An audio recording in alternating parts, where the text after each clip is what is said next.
Major, he'll be here very shortly.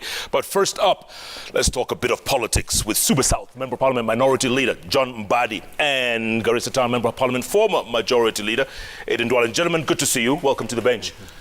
Great, man. Great to be here. After many years. You came through. You came through today. You got me off guard today.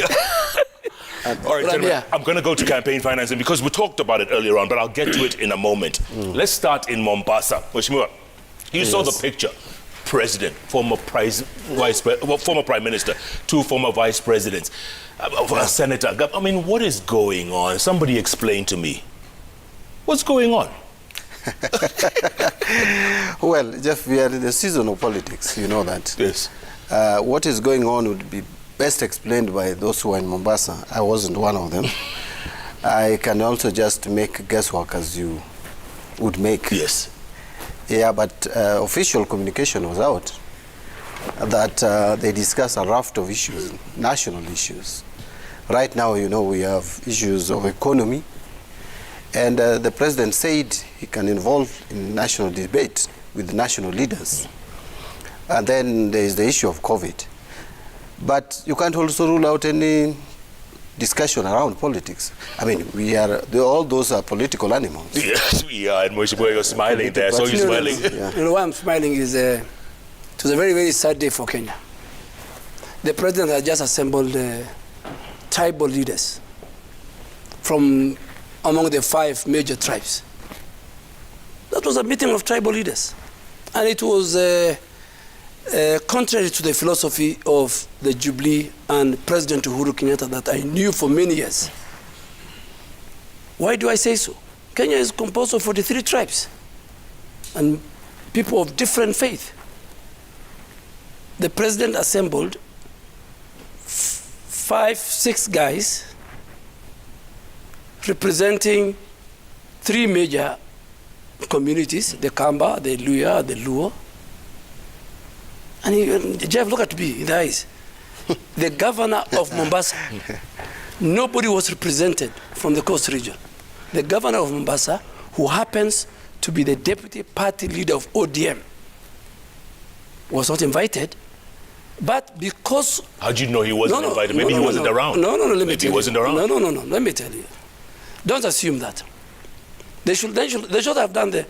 But Baba had to bring to balance the Luya leadership. He had to transport Governor Oparanya, another deputy party leader, all the way from Kakamega. And what about Gideon Moy then? I mean, you're going. No, I'm saying he's part of it. But you said 3 tribes. No, I forgot. I mean, 4.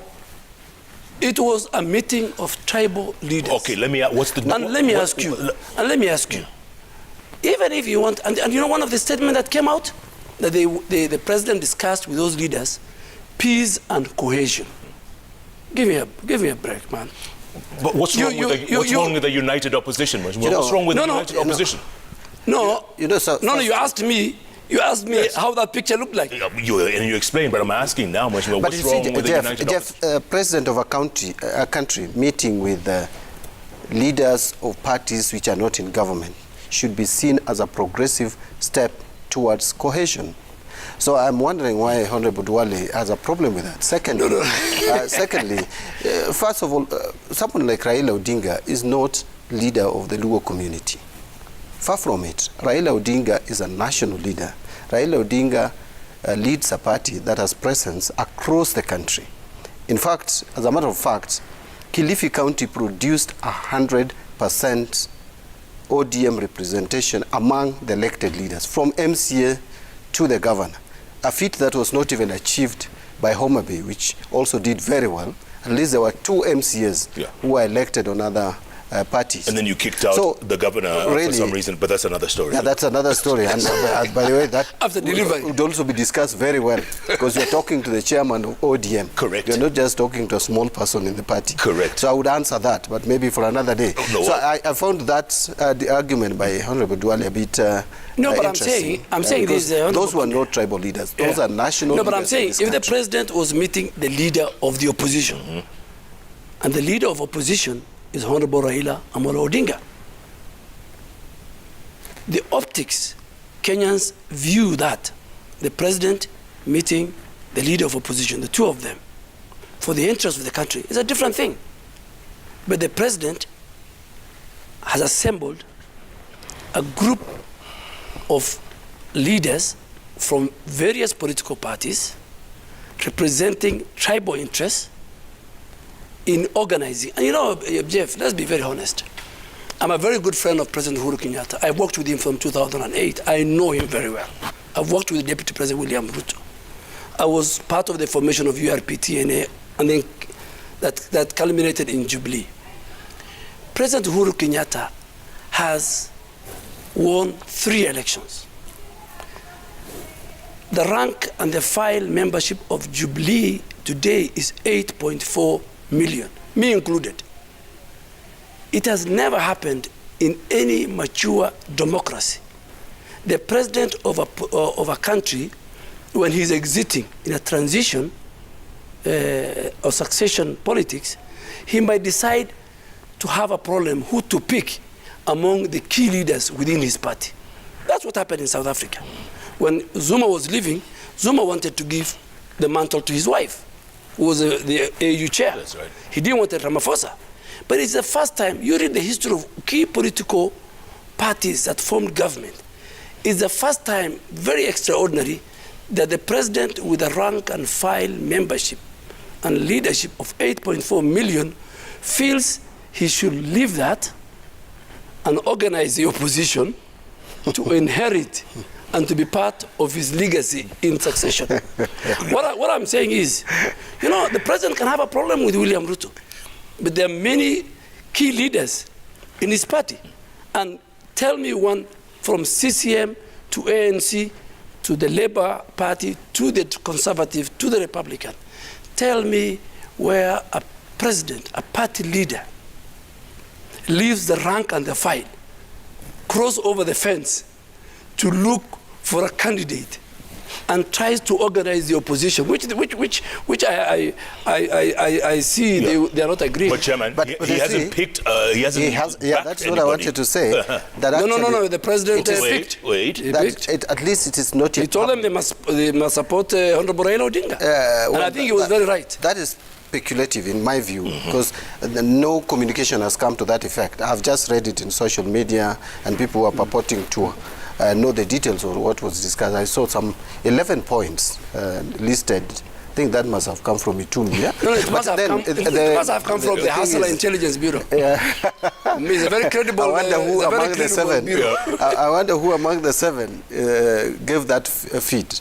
But anyway, the point is that the president has not come out as at now to announce who he is likely to support for 2022.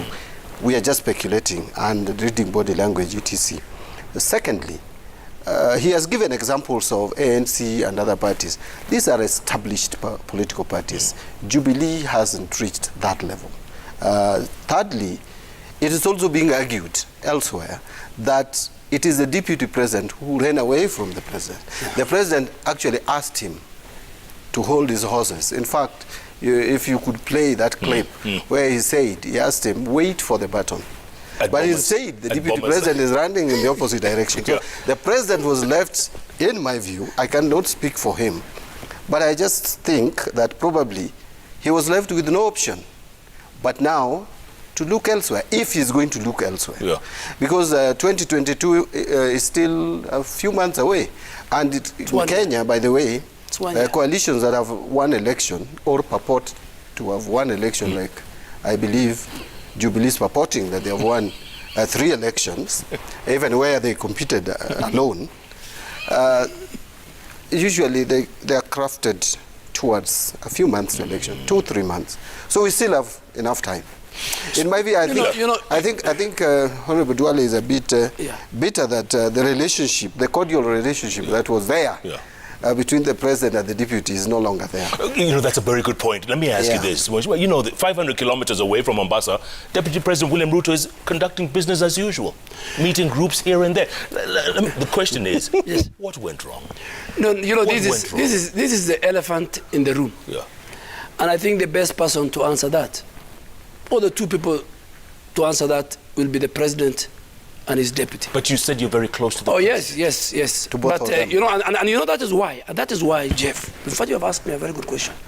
That is why some of us who are insiders in the Jubilee administration the last 9 years will not fall for this narrative of anti-William Ruto, because the president did not call any section of his leadership, me included, and said, we have a problem with William Ruto.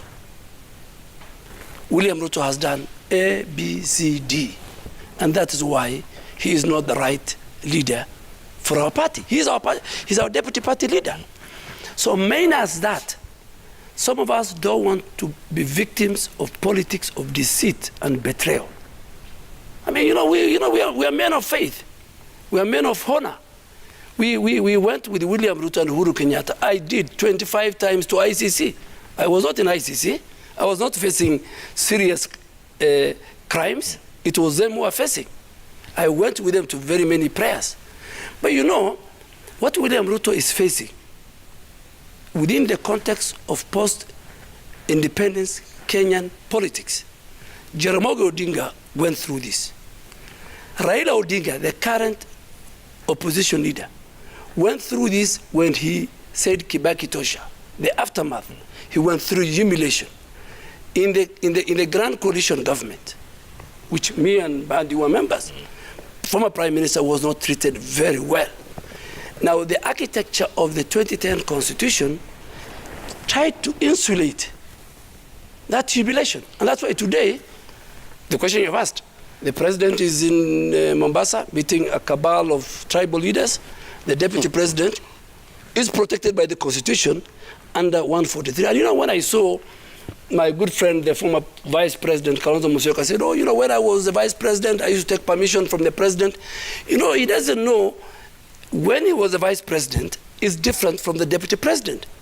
The Deputy President, the Vice President, Kalonzo Musyoka, his letter of appointment as a Vice President was signed by President Kibaki.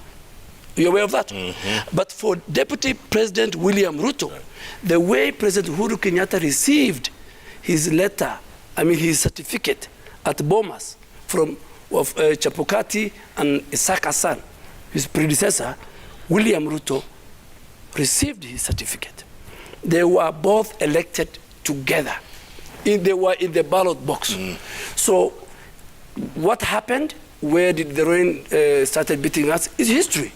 But what we are now discussing is that President Uhuru Kenyatta, my very good friend, the best he should do is to emulate President Mwai Kibaki during his last days of the transition period. Okay. And all that he needs to do is to assure the country that he will hand over power, which it is the Constitution that will ask him to hand over, to whoever will be elected majority by the Kenyan people, and ask institutions that work with the IEBC. We will need a credible, peaceful country. That would be the legacy of President Uhuru Kenyatta. By the way, you also forgot Daniel Arap Moi in your when you talk about humiliation. Remember? Oh yes. By the same cabal. In fact, thank you very much. And that's why I'm telling you, if you read President Kenyatta's time, they were the Jeff Koinange, very powerful people who were called the deep state. Yeah. President Moi, you had you had Nicholas Biwott, the late Nicholas Biwott. You had ZK Chariot. You come to the NAC. You had the Murungarus and the Kraitus and the Dev Mangi. So in the second term of President Kibaki, you had Amos Kimunya, the current leader of majority, very powerful. In our first government, you had Waikuru and the cabal, and now you have another team. So I really want to ask public servants who are bestowed by or being given responsibility by the Constitution, they should see the country bigger than fighting, humiliating both the office and the character of the holder of the deputy president. Much more, it begs the question. Obviously, a lot of people say, you know what, that relationship that Much more Dwala just talked about was ruined by the handshake. That's what some people say. No. That's what they say. I think, Jeff, you've heard of this word, you know about it, benchmarking. Kenyans talk about it all the time, including our MCS. I think the mistake we did, we should have taken the deputy president for benchmarking, maybe in the United States of America, to see how Biden worked with Obama and how, even in the Trump administration, the vice president, who is a running mate and a joint ticket with the president, how they work. There can't be co-presidency in our country. There's no co-presidency. The president must just be one. And I think that is the origin of the problem between the president and the deputy. Let's talk about the handshake. But I can't really place it because the two of them have the answers. But handshake, how did handshake ruin the relationship if it was strong? It's not possible for handshake to ruin a strong relationship. Handshake found a weak relationship. And I think, if you ask me, I think the president just decided to survive with this deputy in the first term. We are aware that there are issues around the deputy president bragging how he's the one running the government. And maybe the president was not happy with that. And we are not confronting that, or they are not confronting that, because I'm not supposed to confront that. It's in fact, it's not Jubilee. It cannot be that immediately after election, the second election, when now the president knows he's not going to run again, that there would be issues. Those issues were there. But because you want to get a second term, you play them down. And then you play it down, but when the time comes now, you move your direction. Remember, Jeff, when the president started talking about fighting corruption, it is debatable. There are people who think he was not serious about it. Some people think he was serious about it. The deputy president came out and contradicted him on a number of occasions. How do you work with a deputy president who keeps on contradicting you? Even on the handshake, by the way, the deputy president did not embrace it from day one. He did not embrace it. So anything that the president was doing in his second term, the deputy president was contradicting. He was running ahead of his time. You know, if you want to succeed someone and you want to inherit the entire machinery, including the voting bloc, you need to play your cards right. And I don't think the deputy president play his cards right. Jeff, it's very interesting. Yeah. Very interesting that a member and the leader of minority has the audacity to lecture Jubilee and its leadership. You know, he's the leader of the opposition. Yes, he is. On how we should run, how the president should behave with his deputy, how we were in first term, how the president just wanted to use the deputy president. But let me tell you, I was one of the people within Jubilee who embraced the handshake. Okay? But the deputy president didn't. No, let me finish. Yes. But he didn't. No. The deputy president and many of us in Jubilee didn't embrace it. They were very skeptical. And I think now they have been vindicated. How so? They were vindicated because the end result, the process of the famous handshake, is ending up in Mombasa with a group of tribal leaders on how to organize them in order to seize power in the next general election. Why is it tribal? Why is it tribal when it comes so let me tell you. People were skeptical in that we have no problem with the handshake. We have no problem with peace. But are we sure that this handshake has other objectives? And I was one of the persons who say, no, you guys, let's wait and see. But and you know, Jeff, you know, we are fairly intelligent. We went to school, we got C+, B, some of us. So we read, and we have been in the corridors of politics the last 14 years. I mean, with the Honorable Bandi. We know when games are being played. And you think there's a game being played here? You know, the handshake led to the total isolation, humiliation of and disrespect of the character and the office of the deputy president. It expanded to anybody who believes in his philosophy, to anybody under the sun who's friend. I am a victim I mean, I was one of the top leadership of the Jubilee administration. I left, or whether I was removed as the leader of majority, on a single premise that these are perceived friends. So all these, and secondly, You're saying that's not true? No. Come on, let me bring but the handshake brought peace, if anything. You have to admit. That is true. And the nerves and the tensions. Actually, Jeff. But Jeff, let me tell you. If we can go back to where we were just before Handshake, you would agree with me that we were almost losing this country. Yeah. So there was need for Handshake. How? We're almost losing the country. How are we losing the country? I don't know whether we have forgotten very fast. There was an election. That after that election, there were controversies around it. There was a fake swearing. Anyway, let me put my point. You know, Duale believes that there was no problem. Yes. I believe there was a problem, and I think many Kenyans know there was a problem, and so there was Handshake. In fact, Kenyans were calling for the two leaders to leave as statesmen and come out and shake hands. I remember even on your bench here, some Kenyans called for the two of them to shake hands.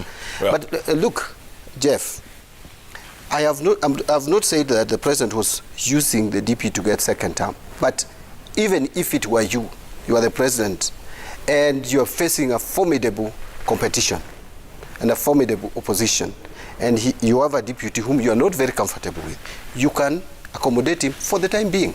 But listen, if Duale was also fair to the president, Honorable Duale, my friend, was fair to the president, can he remember that people like Sudi kept on, for a very long time, were abusing the president, chest thumping and calling the president names, and the DP did not reprimand them.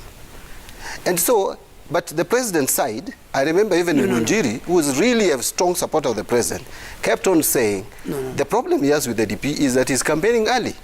So now, look at those two scenarios. The bottom line is the DP also felt that the president had no option, had to work with him. The president could not go anywhere, and so he could treat him the way he wanted. And that is not how to treat someone who still has powers. No, I think that's someone who is still the president of a country. And so I don't think they should even lament. No, Jeff. They should pick Let's not the have pieces a discussion on and move on. Yeah. By the way, the other day, Jeff, just a minute. Yeah. You know, when you talk about Oscar Sudi and many, those kind of characters or leaders are in every formation. They're in ODM. But it's close to let me finish. Your same party. No, let me finish. Let me finish. Yes. Even in his own party. Nobody abuses the leadership. No.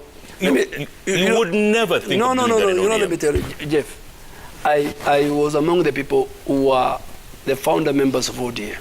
And that's why even I had to leave it in 2009. ODM is a cult. No. It's a cult. It's but like, you're a former founding member? Yes. Why did I left in 2009? ODM is a cult. Nobody can speak. It's like the Catholic Church, the Pope. It has structures. But Jubilee is a very democratic party. I condone the likes of both sides, from the president side and the deputy side, those who use vulgar language, those who utter unpalatable words.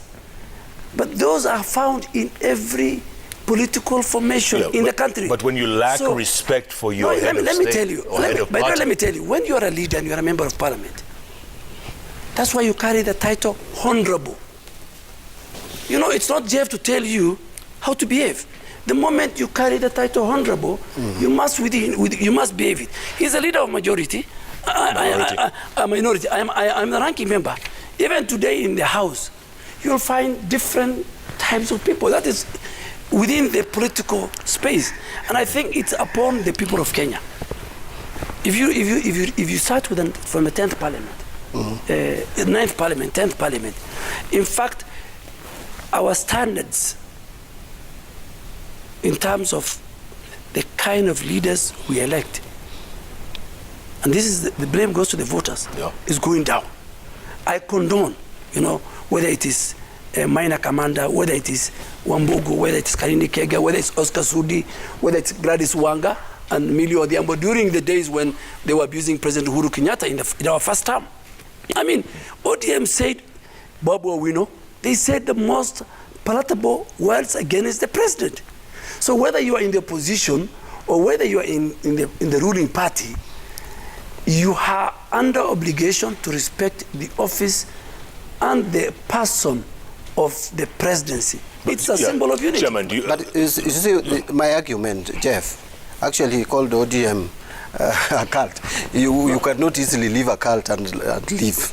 So you would be dead by now. So cults are never left like that. So ODM is not a cult. If you leave a cult, in the wee hours of the night. And so many people have been leaving ODM and they survive and they are still alive. So ODM is not a cult. It's only that we are disciplined as a party, and we have structures, and we have our ways of meeting and resolving our issues. We meet, our NEC meets every 3 months, the minimum, and we meet as a central committee. But what I wanted to say is, if you are in a political outfit, you are in a political party, and you have a political party, you are leader, there is no way you can attack that leader, abuse that leader, scandalize that leader without being reprimanded.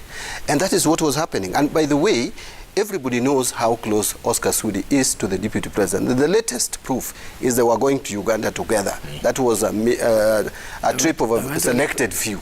So someone who is very close to you, who moves around with you, who probably has some of your secrets, coming out to abuse someone you deputize, and without reprimand, that exposes you. How then do you expect that same person to support you in your quest for leadership? If before you get into leadership, already you are demonstrating that you have no respect, no regard to that person.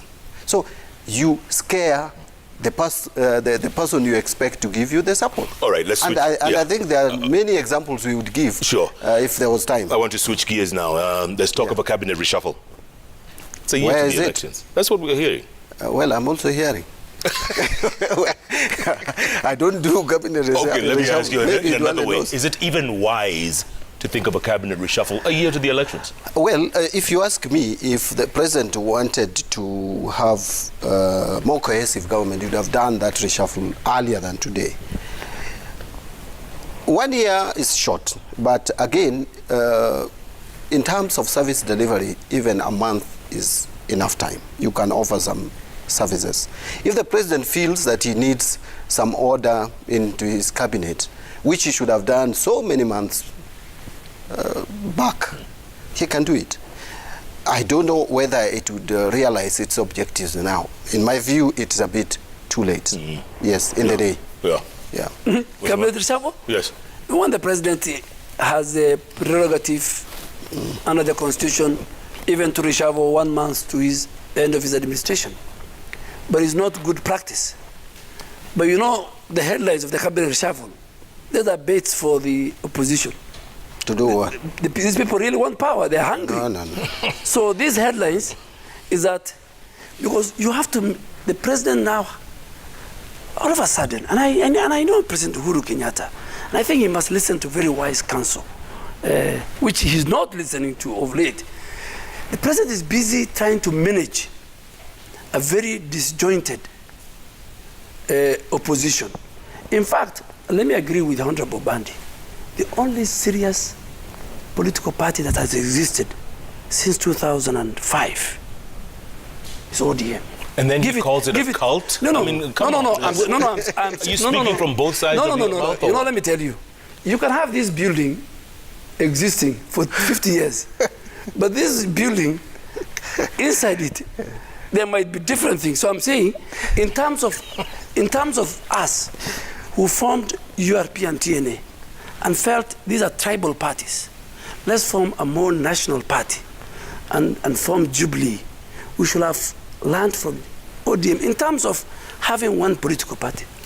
But the president is busy trying to craft a winning formula.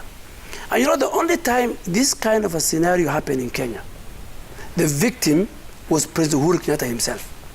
President Moi assembled a team of seasoned octogenarian politicians, the likes of Raila Odinga, George Saitoti, Mudi Awori, to make sure KANU exists and his legacy and his candidate wins the 2022 general election. 2002. Yes, 2002. What did the President Uhuru Kenyatta did? President Moi did. He forced President Uhuru Kenyatta onto those other leaders. They walked out of KANU en masse one day, crossed from Serena to Uhuru Park and endorsed Kibaki. Okay, so why doesn't your candidate walk away then? No. I mean, it's not my candidate, the people who walked away. Why are we walking away? We have, within the Jubilee Party, in fact, we just shifted to the only coalition party within Jubilee, which was the former PDR UDA. Which is UDA. So we have not left Jubilee. We have not left Jubilee. You have not left Jubilee. Let me tell you, the only. So why don't you leave then? But we have left. I mean, we are in UDA, which is the only recognized coalition partner deposited with the registrar of political party is UDA. So we are not going very far. We are within the compound of Jubilee. Yeah, I'm confused here. Are they Jubilee or are they UDA? Let me ask you. Do you know the history of UDA? UDA is a former PDR, right, which has got about 4 MPs in the National Assembly, 1 senator, and a number of MCAs.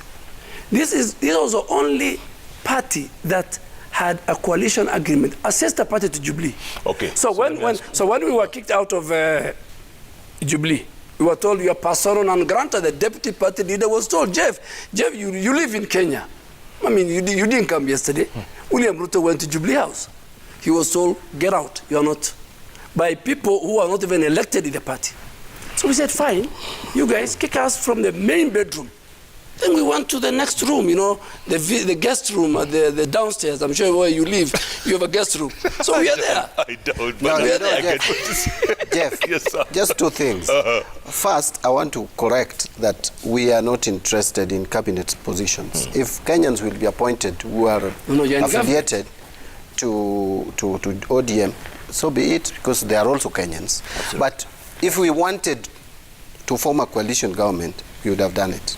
Now, the reason why he is government of unity, national unity, a national not unity, coalition, or national government of national unity.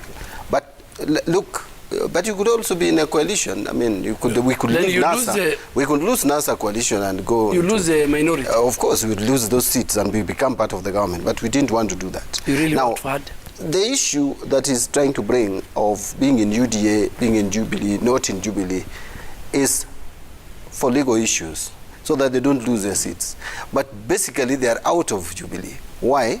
In Kiamba, UDA competed against Jubilee.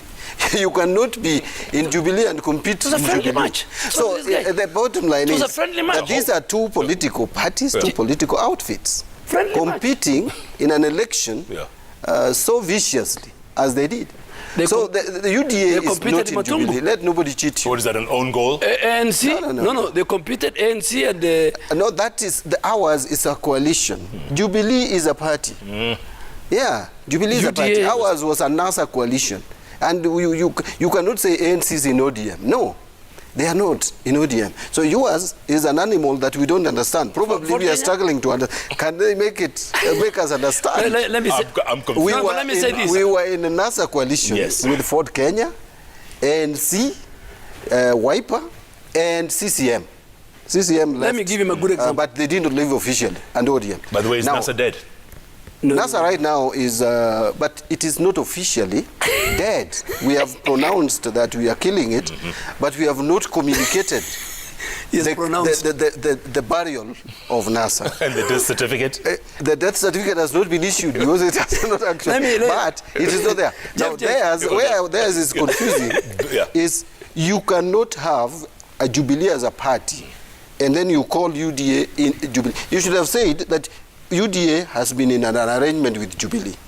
So now, someone like you cannot be in UDA because you are a member of Jubilee.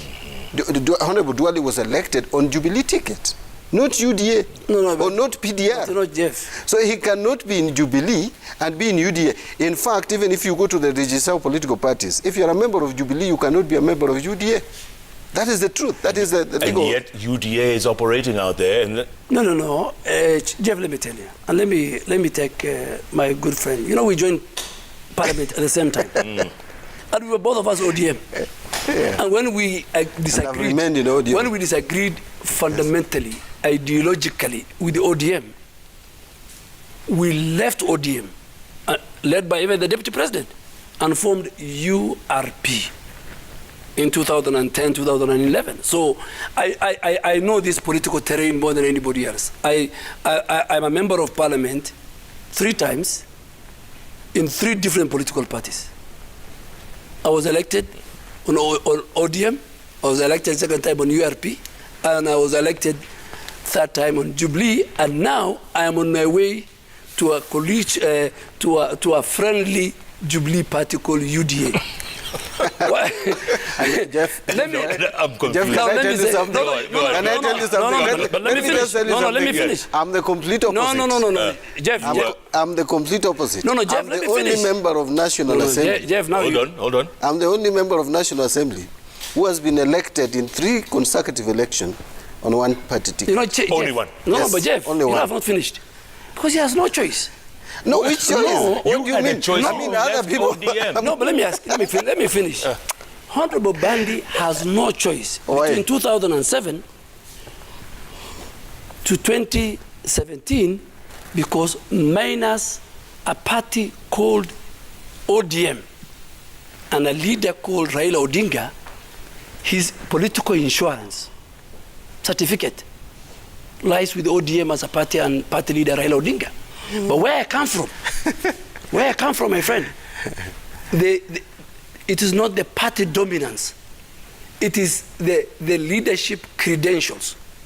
Even today, I can leave UDA and go back to ODM and win my seat. So this guy is a hostage of political patronage, if I put it. So minus the shadow, and there are many people. In fact, one of the reasons why people are pushing Raila Odinga, there are 2 groups of people who are pushing Raila Odinga to become a candidate. As the UDA fraternity, we want a very strong candidate. And we in this mix, we don't see that in Kalonzo, we don't see that in Musalia, we don't see that in Gideon. We want to face a formidable competitor. That's Raila Odinga. Now, when you go back to Luo Nyanza backyard, there are people who must push and ride on the back of Honorable Raila Odinga, man I respect a lot, who inducted me in politics, for them to win their local political seats. Chairman, you've just been called a hostage. Hostage of the party. First, I'm surprised. I've never wanted a strong opponent. Competition is competition. I would always want the easiest ride to the position, parliament, etc. I'm surprised they want a very strong of course, we're serious opponent. 2, and now being held hostage, there are people who wanted to leave ODM, they have left, even in my region. And they lost. So if I wanted to leave, there are some who have won back their seats. But if I wanted to leave ODM, I would have left. But I don't want to leave ODM because I subscribe to the principles and policies of the party and the party leader. I must admit, I love the party leader, I support the party leader. But even in 2007, Honorable Duale may say that now Mbadi is known, Mbadi is the chairman. But 2007, I was pretty a newcomer in the party, so to speak, as in terms of publicity. I was there, chini ya maji uko chini. But you won. And I made it. And I won against heavyweights. A former assistant minister, the landlord of the party, I defeated in 2007. Yeah. So it's not just that we cling on other people's coats. 2013, well, I had weak opposition. 2017, again, the landlord of the party came and contested against me. And Jeff, you have the history around it. Now, the fact that we support Raila Odinga should not be seen that we are held hostage. I can also maybe say that he's held hostage by William Ruto for other reasons. Maybe not because of regional dynamics, maybe because of friendship. By the way, it's not only... it's not only ODM. Yes. You know, there are certain regions, Mount Kenya region, Rift Valley, Ukambani. There are certain regions that, fine, the people love you. but you must be in the right. But you see, him also, Honorable Duale, probably is also Ruto. I know he's Ruto's friend. So he may be held hostage by that friendship. So people get held hostage in different ways. All right, gentlemen, let's come back to Parliament. You're the minority leader. IEBC wants to put a spending cap on campaigns. Yes. And you guys are refusing it. Not really. We are not refusing it. In fact, if there is something that I would have loved to support with all my energy, is that campaign financing cap. Because we don't want people to buy seats in this country. And some of us are facing opponents and opposition from people who have a lot of money. And of course, I don't want to go into the details of how they made their money or how they are making their money, because some of them are making money even right now. But IEBC is to blame. IEBC all this time, from before 2017 election, because these campaign regulations should have been in place even before 2017 elections. But they were deferred because there was no time. The Act is very specific on that the rules must be in place, regulations must be in place 12 months or 1 year to election. The last date for the rules, the regulations to be in place was 8th of this month. Right. That was Sunday, because 9th next year is the date of election. IEBC has had this information from 2017. For heaven's sake, I don't understand how they could wait until up to last week. And you know, regulations, when they come to Parliament, they have to be considered by a committee.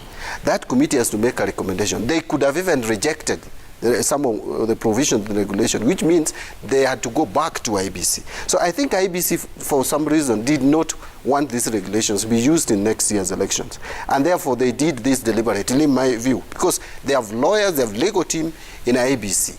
So where we are, they have complicated matters for us. They brought these regulations when they are time bad. Right now, you can see the committees in the process of rejecting them on the basis of technicality. And so we are going to next year's elections without, again, the campaign financing regulation and the caps. Surely, so IEBC cannot be that incompetent. No, Jeff. To sum it up, and you know, as we approach the general election, we must protect the credibility and the trust on IEBC. Yeah. But on this one, IEBC legal team let down the commission and Chapukati, and he's a lawyer. If you read the Election Campaign Financing Act, number 42 of 2016, specifically Section 5, read together with Section 12 and Section 29, ask IEBC to submit the regulations to the National Assembly 1 year to the general election. And upon approval by the House, then IEBC can gazette. Even the gazettement of IEBC on Monday within the reading of the law was null and void. Because they didn't go through Parliament. You know there are certain regulations or statutory instruments that cannot be gazetted or they cannot be implemented until the House approves. For example, VAT regulations. When the minister brings the VAT regulations, he cannot charge VAT unless the House approves it. There are certain incidents. So I think there was a complete liturgy or deliberate attempt on the part of IEBC, because they had 4 years. Why we didn't do it in last election? The Campaign Financing Act was passed at the tail end of 2016, which was very close to 2017 general election. It's just like the delimitation of boundaries. It says IEBC cannot delimit boundaries 1 year to the general election. So who gets the last word on this? No. Is it over? No, let me tell you, it's over. It's over. I mean, what if someone goes to court? No. I mean, people go to court to challenge a piece of law passed by Parliament, ascended to by the President. There is nothing that is going to be passed. The regulation was to be approved. So I go back to my question: how incompetent is this commission? I mean, how? No, I think to me, I have a lot to fault IEBC on, because one, remember, the last election was annulled by the Supreme Court. One of the reasons was the opaqueness and transparency of IEBC. Jeff, right now, the High Court declared BBI process nullity on the basis that public participation, one of the reasons there was no proper public participation. If I ask you today, these regulations, where did IEBC hold public participation? Yeah. How extensive was it? I mean, this just demonstrates to you that IEBC has not woken up, or at least the IEBC we have has not woken up to the realities of the assignment at hand. And the three commissioners take blame because they are in the office, they are in that office, and they still believe it is a commission, isn't it? Therefore, they should behave and conduct themselves in a way that demonstrate that the commission is still functioning. What does that say about next year's election? Are we walking on dangerous grounds here that they might not be ready? If you ask me to give, my position is simple. We are getting 4 new commissioners. Yeah. I think this commission, if the House approves. Yeah, if the House approves, well, we'll get 4. Even if we reject these ones, somehow we'll have to get others. The moment we get the 4, I think we need to deal with these other 3. No. It's like get rid of the 3. We deal with them. We have to deal with them. Because, you see, they have demonstrated incompetence. And the other team, so the entire 7 commissioners were incompetent. Yeah. Now we are getting 4 new. These 3 have demonstrated further incompetence. Look at what they did in Kiamba. One by election, taking how many hours, Jeff? Jeff. Honestly, Jeff, why should we sympathize with them? Explain, deal with them. Explain, deal with them. Jeff. Dealing with them is to ask them Jeff, to leave office.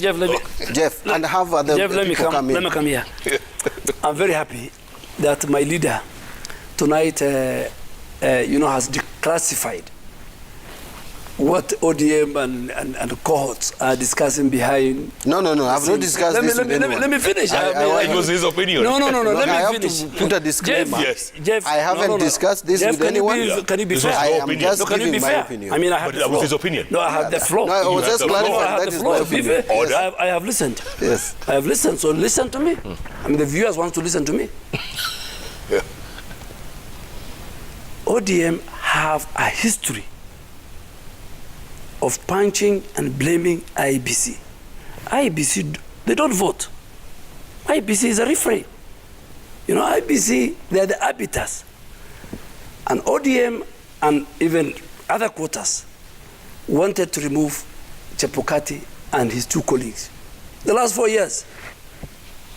But they realized the removal of a commissioner, the process is set in the Constitution. Okay? You find the allegations, you file it, you file a petition to Parliament. If Parliament agrees with you, the President sets a tribunal. So now it's 1 year to the election. Whether they like it or not, Chebukati and his 2 colleagues will stay. We add the other 4. They form a quorum. And it's upon everybody, including political parties and leaders. We should not fault IEBC because of this campaign financing. They have other bigger mandate. Everybody, including the citizens, going towards the 2022 cut down. From where I sit, we must build confidence, we must build trust, we must see whether there are any laws that we can change as Parliament to facilitate a free, fair, credible, peaceful elections. So are you saying you trust the commission? You think they're ready for the election? Very ready for the election. You think so? Very ready. They conducted by-elections. ODM did not participate in Kiamba, neither in Juja. Because of the handshake. Yeah. They didn't participate. So they are the wrong people to judge the dynamics of Kiamba and Juja. They participated in Matungu and Bonchari. So if UDA had lost Kiamba, what would you say? No. I'm telling you, let me tell you. In every election, including the one that I went through, in every election, there must be a winner and a loser. And if you are aggrieved, the Constitution provides the recourse route. So campaign financing cannot be. And I really want to ask political leaders, members of Parliament, aspirants, the donor community, everybody, the institutions, the security sector, let us all of us work together to give the people of Kenya an opportunity for IEBC to conduct free, fair, transparent and peaceful elections. Okay. You know, my friend. But if now 1 year to the elections, if 1 year to the elections, you know, ODM is talking about removing those people. I am telling you, it's climbing Mount Kenya using a donkey cart. You know, my friend, it's a difficult thing. They couldn't do it the last 4 years. My friend Dolly has just surprised me because he is protecting these commissioners with all this. No, I'm not protecting. Strength, you know, from the way. Not. But from the way you are talking. No, I'm not but saying. anyway, the point is. Well, why are you removing them? What have they committed? Let me just put my point. And if they're crimes, put them in a petition, bring it to the Dolly House. complained that he had the airtime. Now he's taking my airtime. You see, Dolly is finding excuse for these campaign financing regulations and placing it in the legal team of IEBC. He's not even sure whether the legal team had advised the commissioners and they didn't take it. So the commission is represented by the commissioners. So if they have failed to deliver, it is the commission. Now, number two, it's not just about the campaign financing regulation. I've talked about the process leading to 2022 election. It is now that they have started communicating. IEBC has been just quiet about the processes leading to 2022 election. Number three, all these by-elections we have had issues. It's not just Kiamba alone. But I cited Kiamba in terms of the time it took even to declare the winner in one constituency. Look at what happened in Matungu. The kind of violence that was that took place in Matungu. Violence does not happen in a day. Violence happens in there is a process leading to violence. And it is upon IEBC to crack the whip early enough. One of the officers was frog-marched and manhandled and completely violated in my view, and she was a lady. I have not heard anything. Remember, Alice Waume in the last election, even roughed up an officer of IEBC. It went quiet. I mean, IEBC must demonstrate that it has a teeth to bite and to bring order to the electoral process in this country. Otherwise, they will be causing chaos election after election. And Dolly is saying 1 year. You know, last time we changed the commission. Jeff. Yes. Jeff. We changed the commission. I remember. People went to ODM to Windsor, and we changed the Jeff, commission. let me just say this, Yeah. You know, within the IEBC functions, there are other institutions that offer auxiliary services. That, for example, what happened in Bonchari and what happened in Matungu, the people who are to deal with those kind of violence was the police, the office of the DPP. I mean, I remember even the DPP then, during Alice Wahome's case, she was indicted by the DPP then. So, you know, you cannot. IEBC is supposed to make sure that they give the security sector the number of personnel they need in every polling station. The function of IEBC is to make sure the polls are open at the time designated, the registers and the equipments are ready. And they want 41 billion shillings from you guys, you know that? No. I mean, we should come to that. Huh?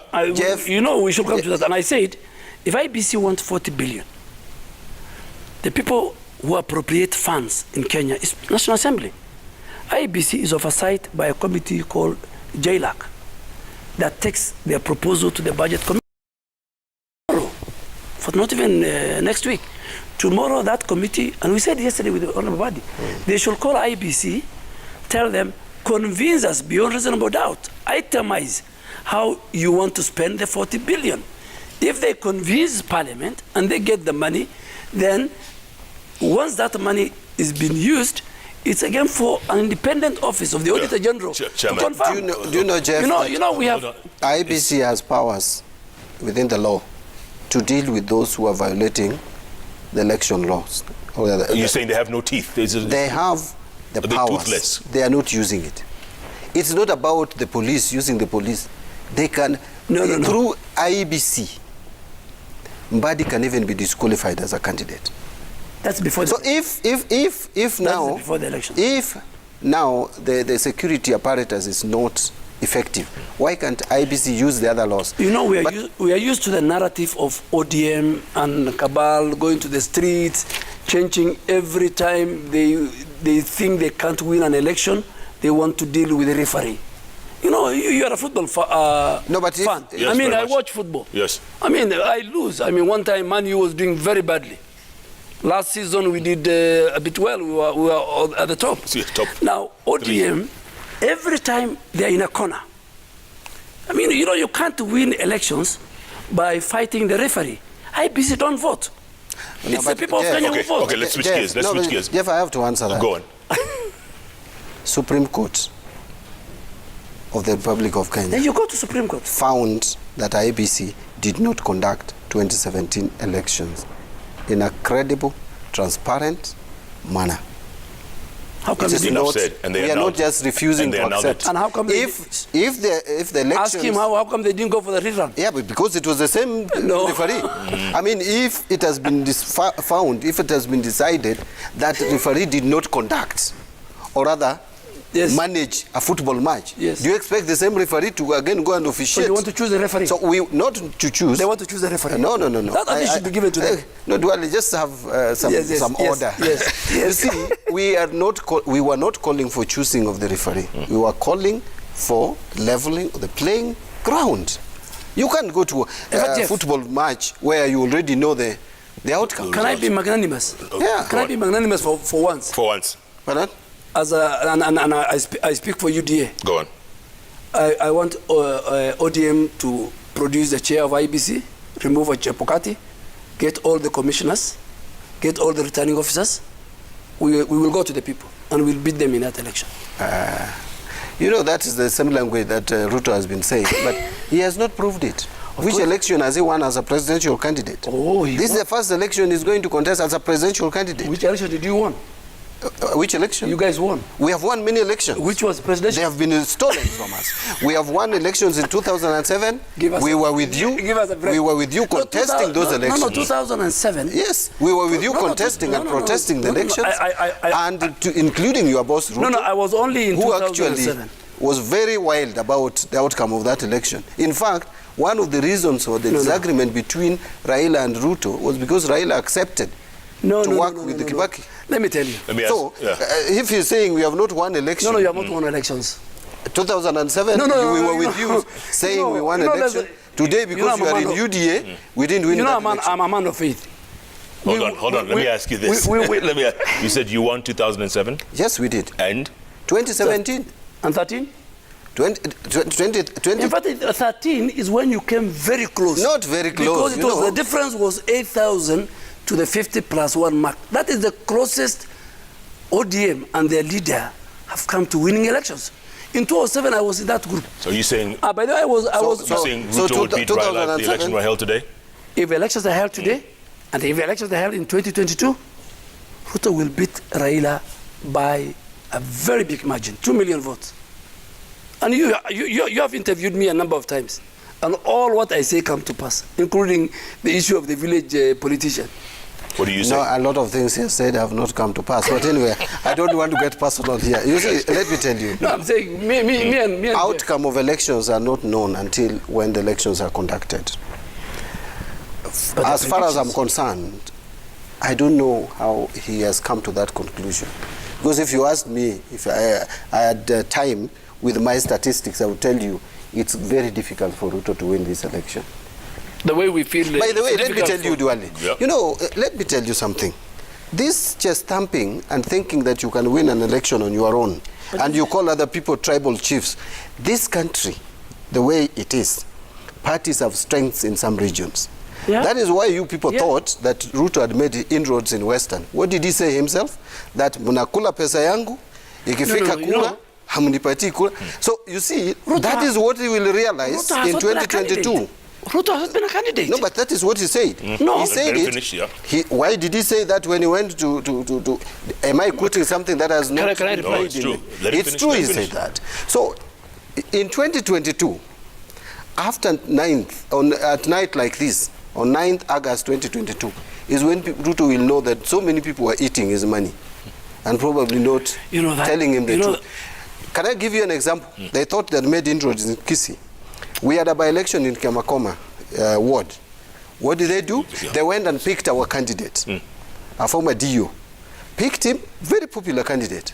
Gave him UDA ticket.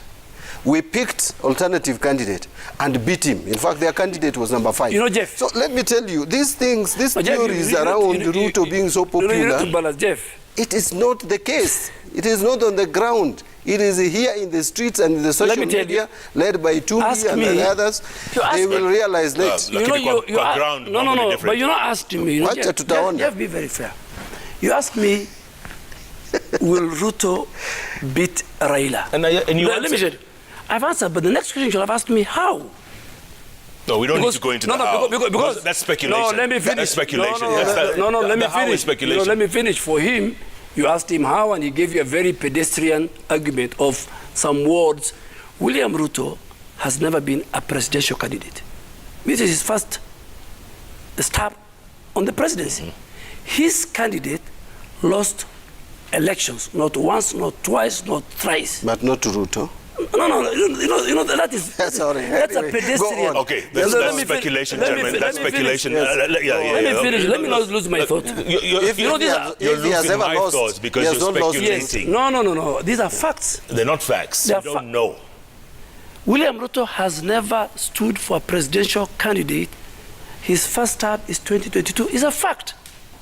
Do you deny that? First time, yes, no, but we don't know how. No, let me finish. Let me finish. Hold your horses. Honorable Bandi's candidate stood for presidential candidate, was a presidential candidate, lost not once, not twice, not thrice. What's your point? Let me finish. Then comes the question why. Raila Odinga had very critical credentials that used to make him get very high number of votes. Raila has no track record on campaigning on economic front. Raila is a governance guy, human rights, fight against tribalism. Raila lost that at the moment he shook hands with President Uhuru Kenyatta. How so? Oh, yes. How so? Yes. Raila, the gentleman who is looking after the camels in the deep part of North Horr, the moment he feels discriminated, his first person to think about was Raila Odinga. Raila Odinga has a serious credentials, more than any other leader. Do you agree, Chairman? I don't agree. Come on. First, he lost in the handshake? Jeff. He has to answer that. No, Jeff, let me ask you. Let me ask you. You're being personal. No, but let me ask you. No, don't ask me. Let me ask Chairman here. He's your senior now. No, are you a host? Or you are controlling this debate. No, you are not. You're talking too much. Jeff, let him conclude. I've allowed him 1 more minute of my time. As minority leader. Speak. Okay, fine. Jeff, Raila Odinga has campaigned on many platforms. Actually, he has a lot of credentials, as he put it. It's not just on governance. Not just governance. Raila Odinga, if you ask me, there is no one who understands the infrastructure of this country more than Raila Odinga. When he was a minister for energy is when we got the rural electrification program. When he became the minister for roads, we all know his history. And environment, bring the environment. Who understands the value of environment more than Raila Odinga? To the extent that he lost the Rift Valley vote because of that. So he has a lot of credential, a lot of things that he believes in, which are good for this country. Now, on the handshake, Raila Odinga just became a nationalist. He just became a national leader. He became a father figure. Kenya was at crossroads. People were talking of even secession. People were talking of dividing this country, isn't it? We were basically. Which people? One side of the political. The point is that Kenya was divided into two. Even whatever that side believed in. 2013, the same. Yes, but 2013, Raila Odinga accepted after the Supreme Court decision. He accepted. And so we say we lost 2013. We did not accept the 2017 elections. We went to court. Court annulled the results. They went for the repeat alone. So you cannot say that we accepted the outcome of that election. Yeah. And by the way, the country, there was no even business going on in this country. The country was burning. Duale does not want to believe that. No. You know, Jeff. We had 2 presidents. Jeff. He believed in his president, whom they saw at Kasarani. We believed in our president. Yeah, can you finish? Because he let you finish. In my view, I just want to conclude by saying that the issue of William Ruto beating Raila Odinga is hypothetical. Just the same, it is also hypothetical today if I tell you that Raila would beat William Ruto. As people who support Raila Odinga, I believe he will. And I would give my reasons as he was trying to give.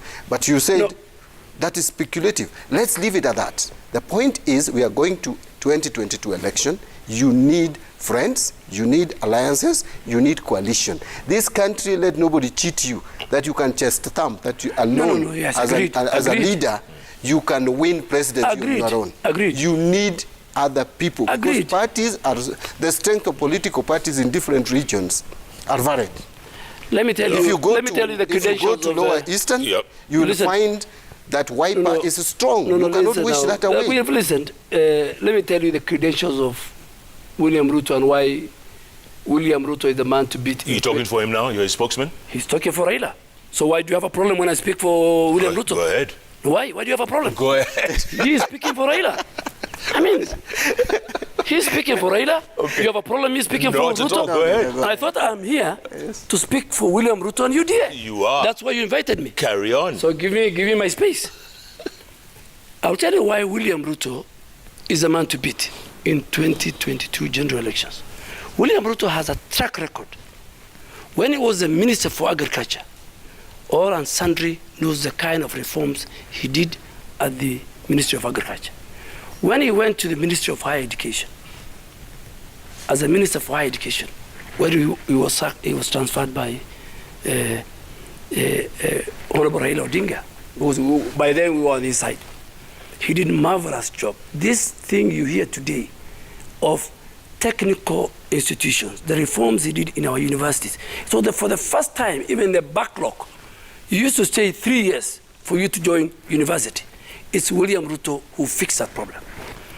In our first term as Jubilee, when the synergy between the leadership, beginning with our president, our deputy president, and all of us were together, that was a time when this country was connected.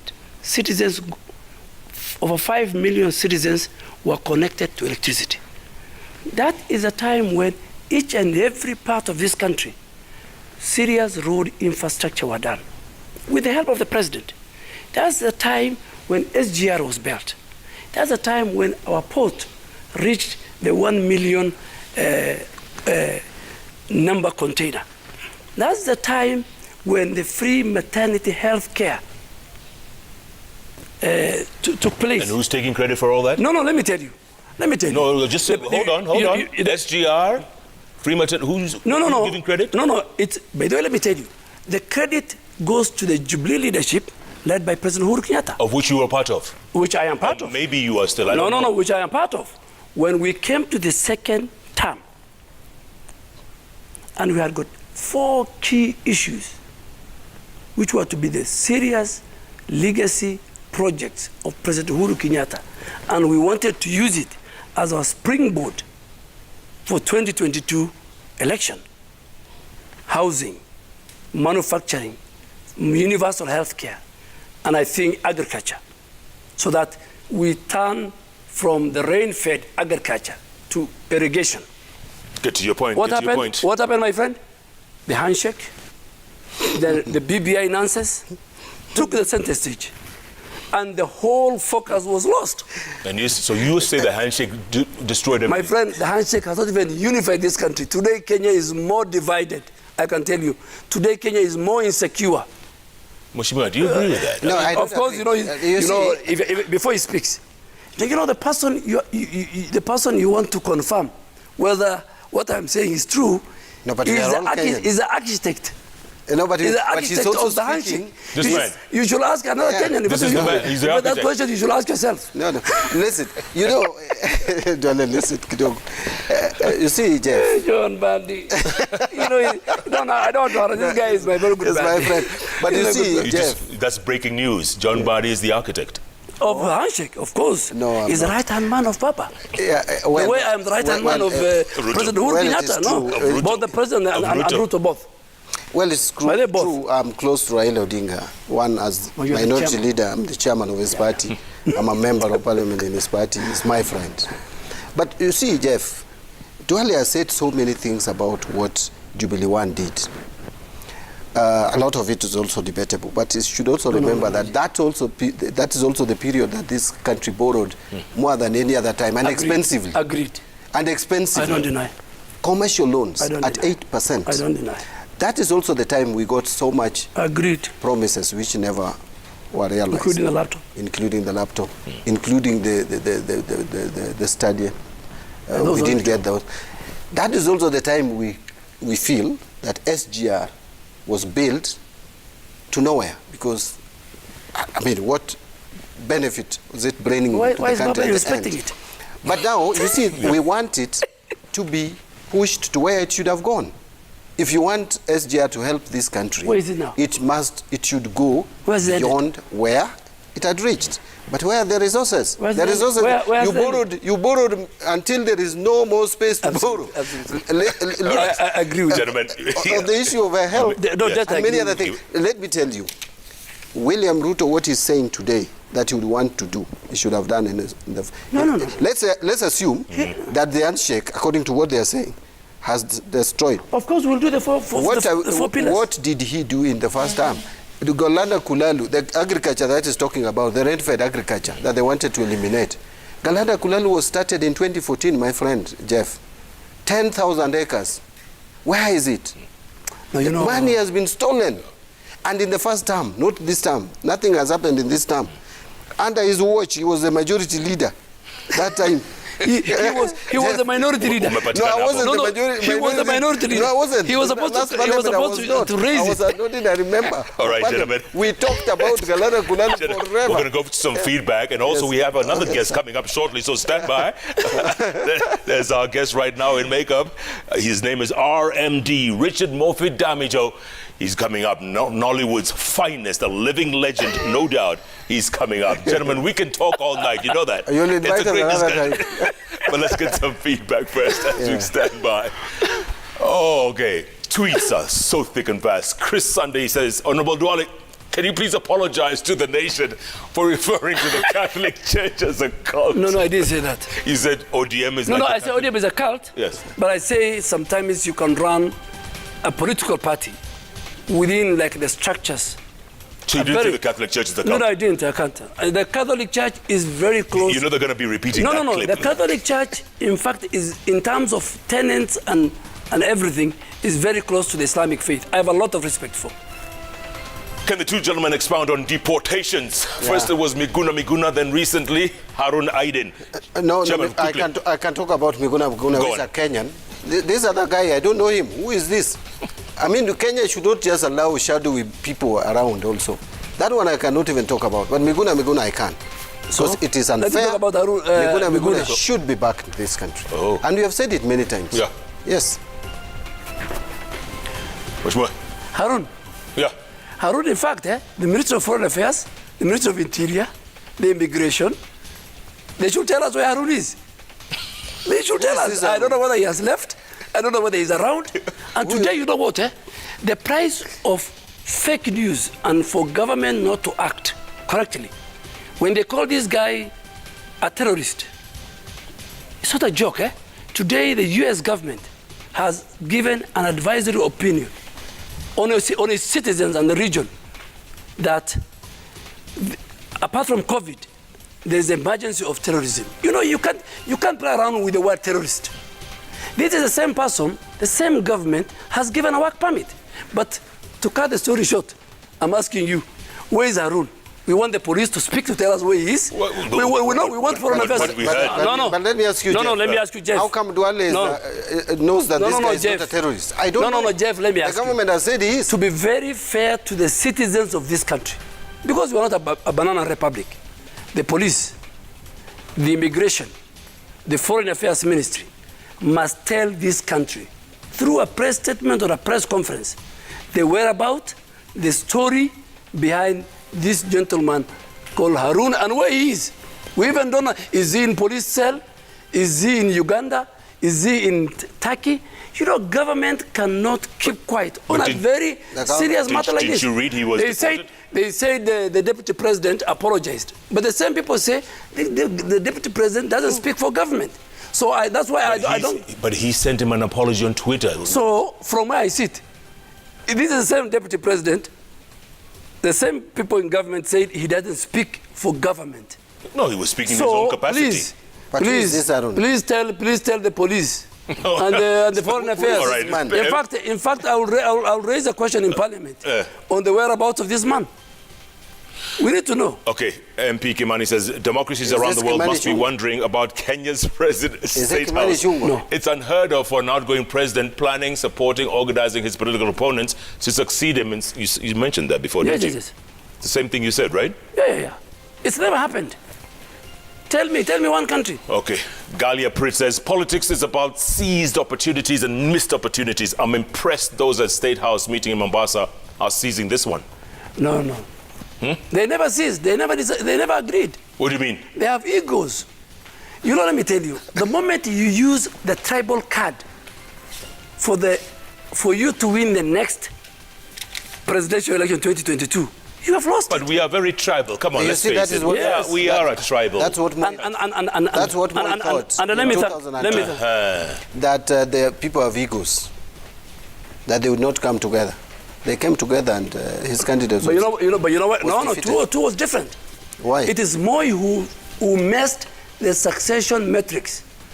There was Raila Odinga, who was more senior to President Uhuru Kenyatta. There was Mudi Awori. There was Kalonzo Musyoka, who served. There was George Saitoti, who served as a vice president. Moi, in his own wisdom, wanted to fix the succession of 2002. What happened? The whole country ganged. The scenario is going to be similar.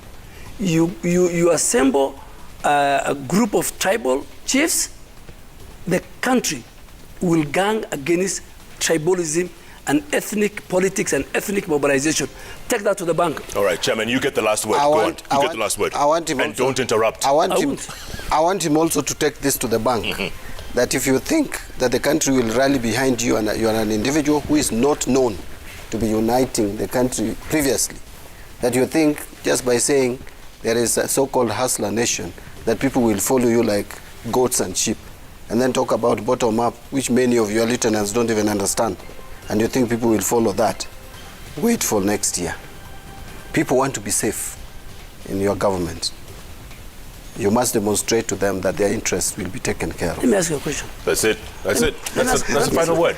You said you wouldn't interrupt. Let me just ask you. No, you just finished. Let me ask you a question. When William Ruto was...